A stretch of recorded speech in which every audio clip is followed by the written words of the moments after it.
Hey house guests, welcome to today's Big Brother Canada 8 updates and spoilers. Our house guest of the day is Thomas Milligan. Thomas, thank you so much for the support. We could not do this without you, and we really do appreciate it. So thank you again. And if you guys want to be house guests of the day like Thomas, check out our Patreon link in the info box below. Ooh, do we have a show for you today. When we left off yesterday, Sheldon just decided he will be putting Minli up as the replacement nominee this week in Maddie's place. And I told you guys this was going to be a crazy week if Minli is going up on the block. And it's only Monday. So,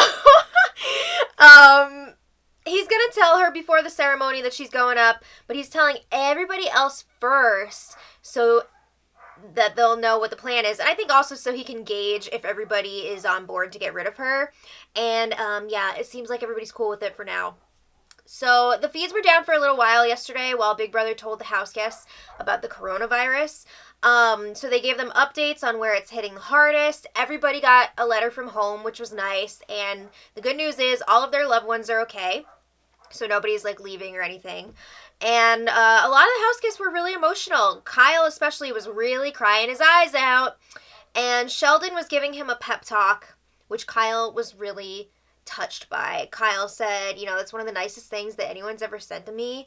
And he said that he wants his kids to grow up like Sheldon, to be like Sheldon. Aw, that's very sweet. Okay, so I'm not being sarcastic. It was very sweet. I'm just really emotionally drained from all the events of the day. So, sounds like the house guests also had a pizza party when they got the news, and have-nots are done for now. I don't know if that's forever or for a few weeks or what. My guess would be that they're trying to keep everybody super strong immunity-wise just in case somebody does come into contact with the coronavirus. Again, I'm just speculating. I don't know if that's why they did it or not, but have-nots are done for now. And then the house guests were just talking about how ironic it is that they're already, quarantined during this pandemic. It is pretty wild. So Sheldon, it did not take him long to get back into game mode. He was talking to Maddie in the Expedia Lounge, and he says, I feel like what happened last week should not have happened, with the way it was handled and everything. And he says, I love you and Rianne. I think you both deserve to be here. And he says, Minli was originally supposed to go last week, and I want that to happen this week. So Maddie says, thank you for telling me. She confirms that she's cool with the plan. And Sheldon explains, Min is toxic. She spreads a lot of false information, not just about me, but about a lot of people, and she's got to go. So Maddie, of course, is like, yes, not me and not Rianne. So then Sheldon continues smoothing things over. He says with the nature of the HOH competition this week, everyone basically gave him the win because they felt like they could trust him to be the HOH and, to rule in a way that they would like. So he felt like putting up Maddie and Rianne was the fairest thing to do for everyone, because most people probably would have done that if they won HOH. So Maddie says, yeah, if I was in your position, I would do the exact same thing. I mean, I wouldn't put myself up, but so she says, I understand why you put me up, and I'm not bitter about it. You don't have to worry about that. But Maddie is still lying that the four were not working together until everyone else painted that picture. So she says, I didn't even realize that we were on a side. Come on, girl, give it up. But she says that they're kind of broken up now. She's not as close as she was with Rianne and John-Luc because Michael was the glue that held them together. And now she's looking for someone that she can really work closely with. Okay. So then the feeds were kind of slow for a while as everyone processed the coronavirus news and chatted about non-game related stuff. So then Jamar and Hira were having a little game chat in the backyard. And just to remind you guys, these two think that they're in a 5-person alliance with Sheldon, Brooke, and Suzanne.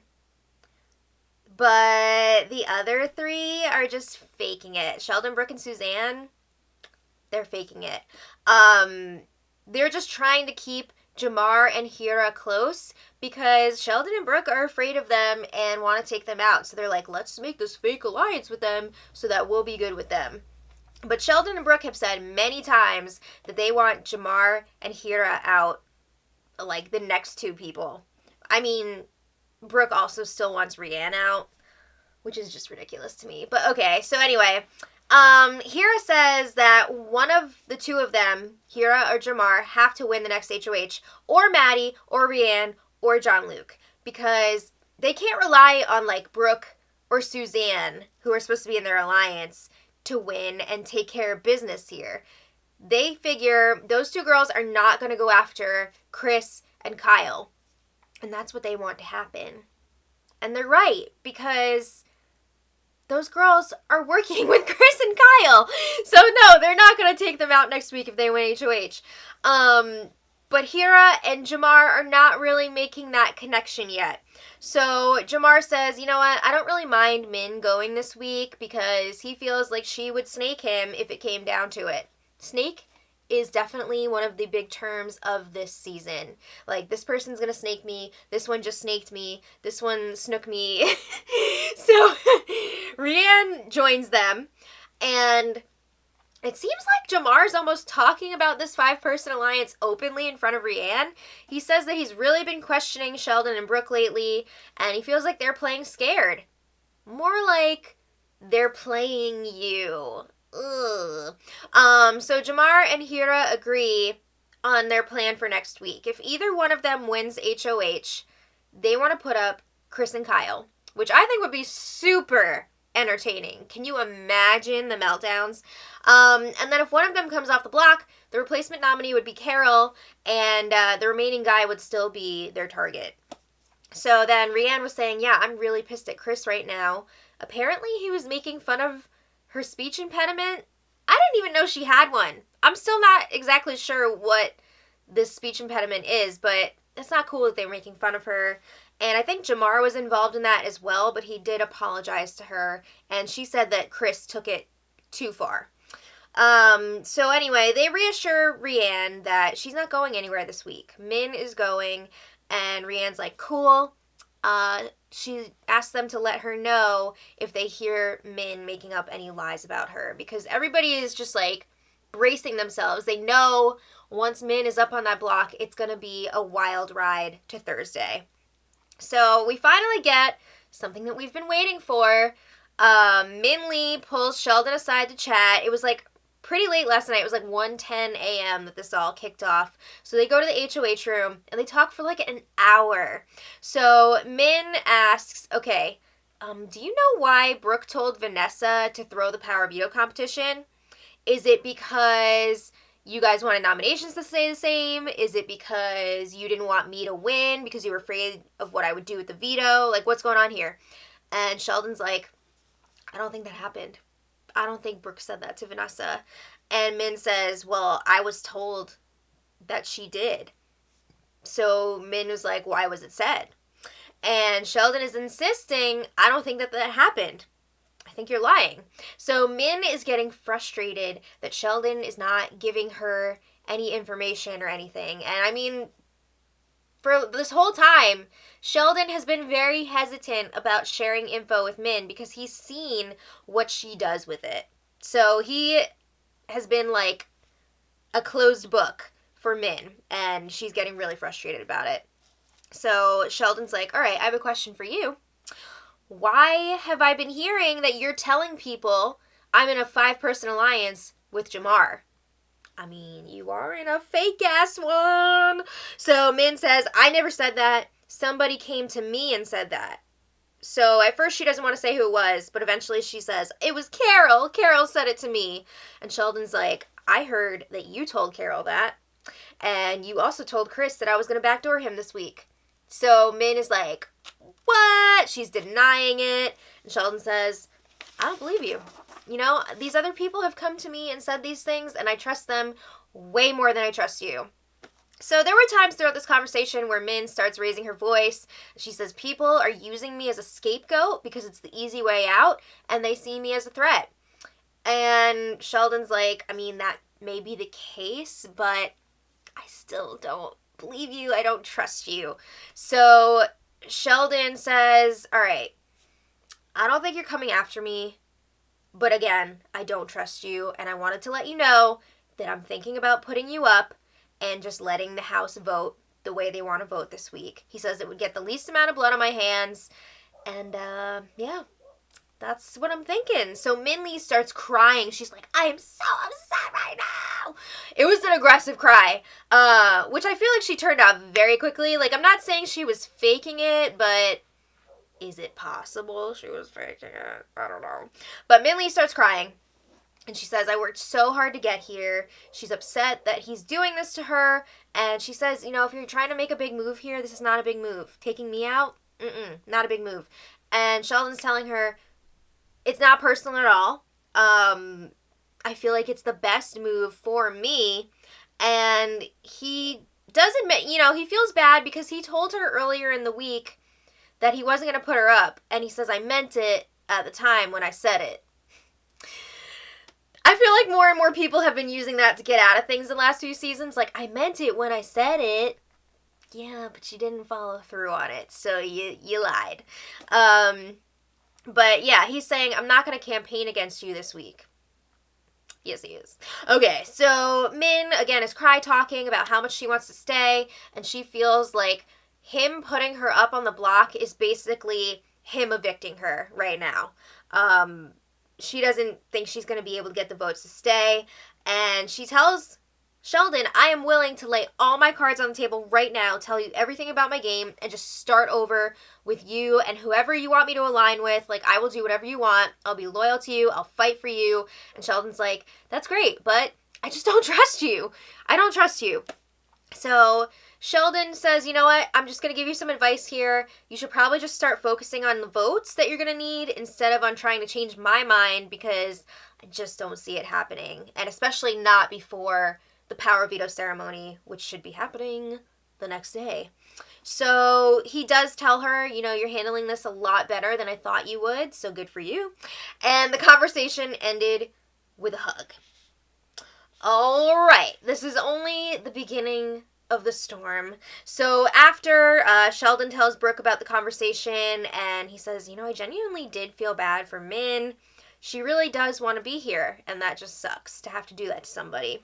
Okay, so then this morning, Minli is already making the rounds. She's trying to get the votes together already, and remember, she's not even on the block at this point. Like, yeah, she's going up, but she's not even there yet. She's already trying to get those votes. And just as a reminder, she will need 6 to stay this week. So she's telling people, basically, keep me around, I'll make big moves, and I'll be a shield for you.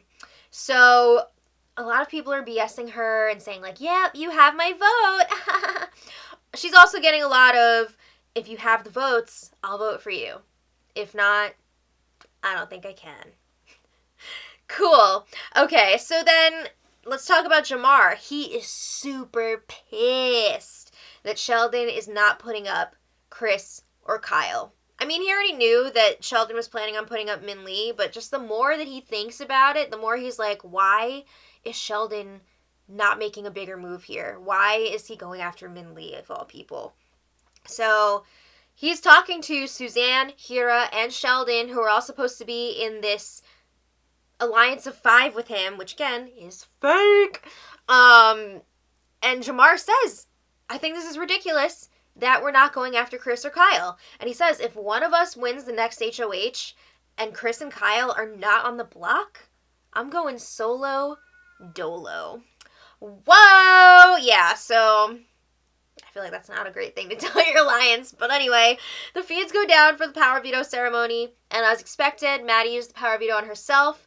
And then Sheldon put up Minli in her place, which means it's Minli versus Rianne up on the block. All right. So then this is where things start to really go off the rails. There were a lot of little conversations happening this afternoon, but I'm just going to try and tell you the main bits here. So Minli and Brooke were discussing the veto throwing rumor about how Brooke told Vanessa to throw the power veto competition because she didn't want Min to win, and apparently Vanessa told Min about that. So Brooke is like, no, I did not tell Vanessa to throw the veto. And Min says, okay, you know what? I am seeing your body language right now, and I feel like you're telling me the truth, which means Vanessa lied to me then.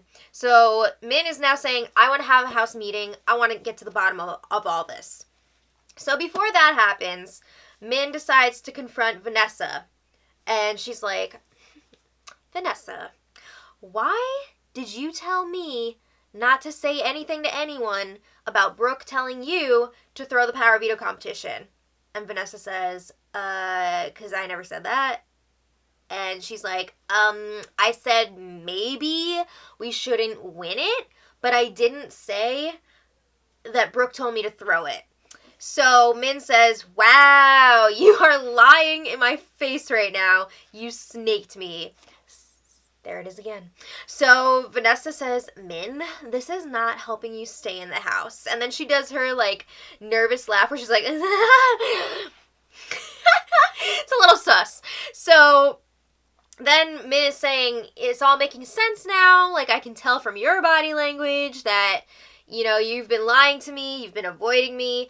And Vanessa says, yeah, because you're starting to annoy me. I can't lie to you like everyone else does. And Vanessa's being incredibly condescending during this conversation. She says to Min, everyone's voting you out this week, honey. And she says, if people are telling you that they're voting for you to stay, they're lying to your face. Oof. So Min says, what? We're going to play Kyle's game? Kyle's going to win season 8? And then Min starts campaigning, I guess. She tells Vanessa, you have the opportunity to change the course of this game. You know, if you keep me around, you can change the course of this game. And Vanessa says, this is not helping your game. So then Minli decides, I'm going to call a house meeting.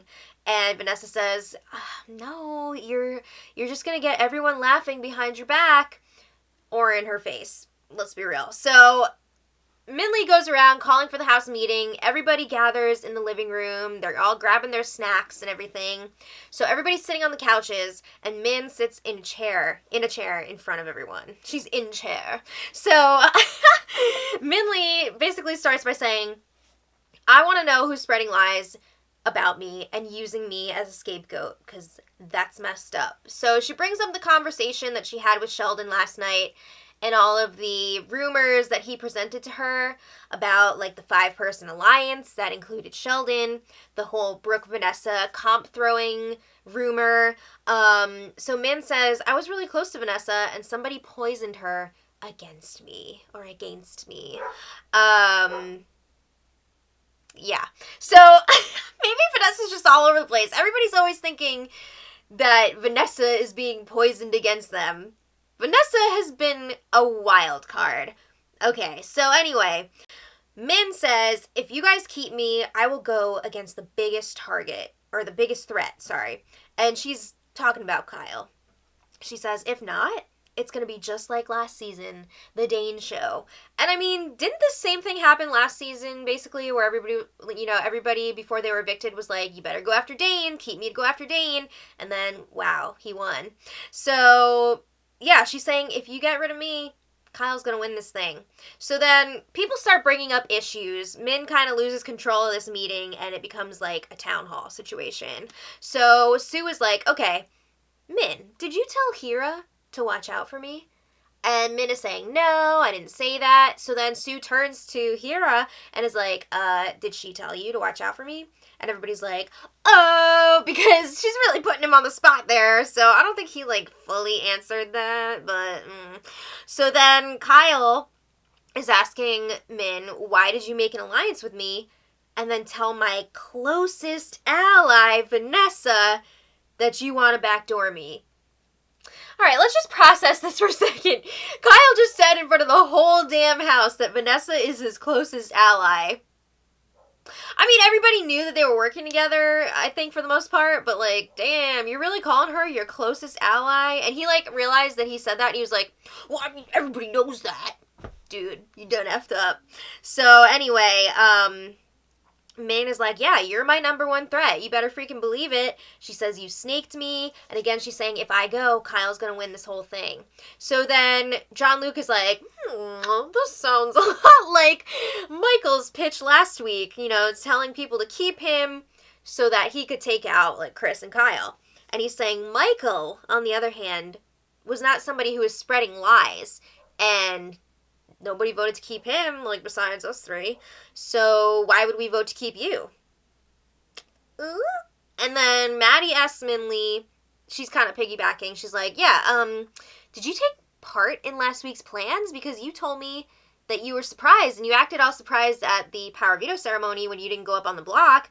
So Min admits, yes, she was in on that plan. She played a big part in that plan, along with Kyle and Chris last week. And Maddie's like, okay, that's fine. I just want to know, did you lie to me? And she keeps asking because Min is kind of avoiding the question. But eventually she says, yes, I did lie to you last week. Duh, everybody did.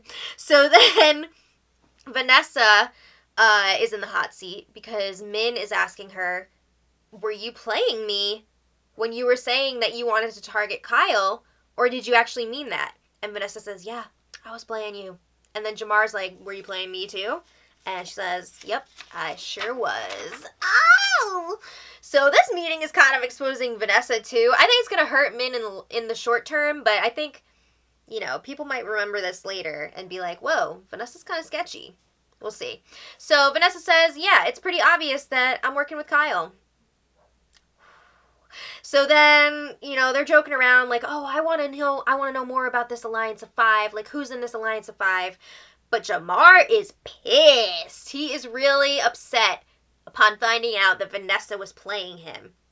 So he sounds really serious, and he starts yelling like, don't F with me, bro. And I'm pretty sure he was directing that towards Vanessa. It was kind of difficult to tell from the camera angle, but it seemed like he was talking to Vanessa, and it got like super quiet and awkward and serious, because everybody throughout this meeting was kind of like, I mean, obviously they were getting out information and, you know, people were sort of upset, but there was still like this joking around feeling. But then all of a sudden when Jamar started to get angry, the tone completely changed. The energy changed. So Jamar is all fired up, and he asks Chris, are you playing me too? And Chris says, we're boys, you know, I like spending time with you, and we're boys. So he looks shook. But Min is saying, you know what, I trust Chris, but I don't trust Kyle or Vanessa. So Jamar, again, is like super serious, and he's directing this towards Vanessa, and he's saying, none of that victim shit, get the F out of here with that. You're playing everybody the whole time with your crocodile tears. So they're telling Jamar, like, you need to calm down. It's a lot. And he's like, well, don't tell me to calm down. Like, she's been playing me. I have a reason to be upset. And they're like, sure, but, like, chill out a little bit. So then Min is saying, if you want, she says, okay, basically, like, in conclusion, if you want a person who's not a pussy and who can compete, and I'm smart, I'll go against Kyle and Vanessa. If not, you're going to get picked off one by one. So then Kyle's like, oh, does that mean, like, you're calling everybody else a pussy? She says no, but, like, she kind of is. So things are wrapping up here. And Jamar is apologizing to Vanessa, and he's like, you know, I didn't mean to make you feel uncomfortable, and you were never in any physical danger. And he says, like, BB producer, she was never in danger. You know, I'm not going to get violent with anyone. And Vanessa says, I did feel uncomfortable. Like, that made me uncomfortable. So then after that, Kyle and Jamar, people are starting to kind of file out now, but Kyle and Jamar are still arguing a little bit. Jamar calls him a goofy ass. Kyle reciprocates and calls Jamar a goofy ass. And then Jamar is telling everyone, don't let Kyle and Vanessa pull at your heartstrings and play you. You know, Kyle talks a lot about how he's doing this for his family and for his kids.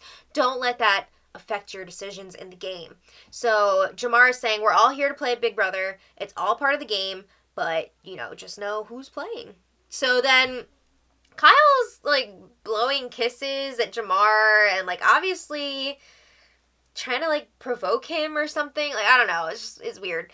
And Jamar says, if we were outside of here, you already know what would happen. And he, like, pretends to shoot a gun at his head. And he says, like, boom.